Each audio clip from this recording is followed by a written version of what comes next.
السلام عليكم ورحمة الله وبركاته. اللهم صل وسلم على سيدنا محمد.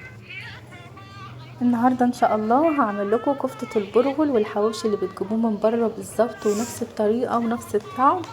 تابعونا لاخر الفيديو، ما تنسيش تحط اللايك والاشتراك وفعل الجرس علشان يوصل لكم كل جديد.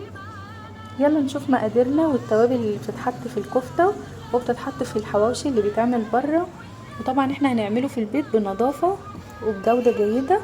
معايا كوباية ونص من البرغل، نقعته نص ساعة وبعد كده صفيته كويس وحطيته في الطبق بالشكل ده. معايا ربع كيلو من الدهون فرمتها في المفرمة، ومعايا كيلو من اللحمة المفرومة فيها 200 جرام من الدهون. فرمت نص كيلو من البصل وربع كيلو من الفلفل. معانا التوابل ديت انا عاملاها في البيت، دي 7 بهارات انا عاملاها في البيت. بحط معلقة كبيرة ومعلقة كبيرة من توابل اللحمة ومعلقة كبيرة من الكزبرة، نص معلقه من الملح ونص معلقه من الفلفل الاسمر ومعلقه كبيره من البابريكا. وهي دي كل التوابل بتاعتنا والمقادير. يلا نشوف هنبدا ازاي. معايا 4 حبات من ورق اللورا، و4 من الكوبيبه الصيني، و4 من الحبهان كبار. وما ننساش نحط 4 من الورق اللوري، وبطحنهم كويس وبصفيهم والضر اللي بيطلع منهم، والشوائب بنرميها. شايفين شكلها عامل ازاي؟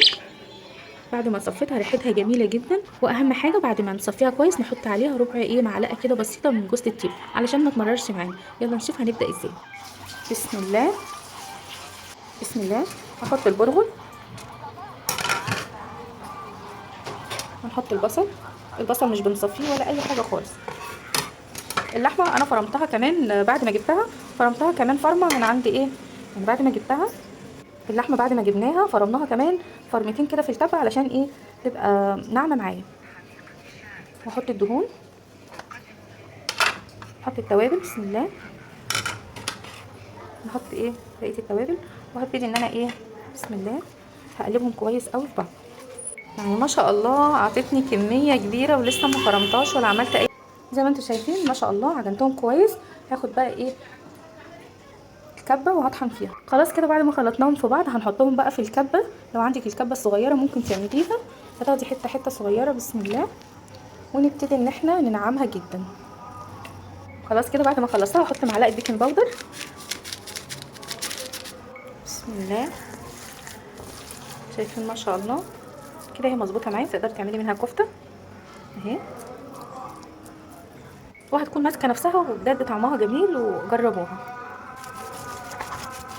المعلقه اللي انا هحطها دي مش اساسيه، بس هي معلقه هريسه، بس دي اضافيه بس تكون جميله جدا. خلاص كده قسمناها، عملنا 8 ترغيفه من الحواوشي، وكل قطعه من اللحمه خليناها 200 جرام.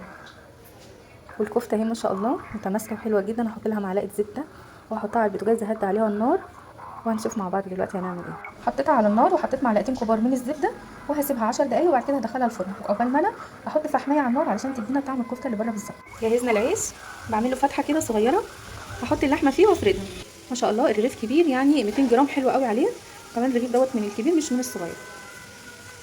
انت ودهنه من بره بالفرشه اهو، ودهنه من هنا من الزيت، وادخله الفرن على درجه حراره 180.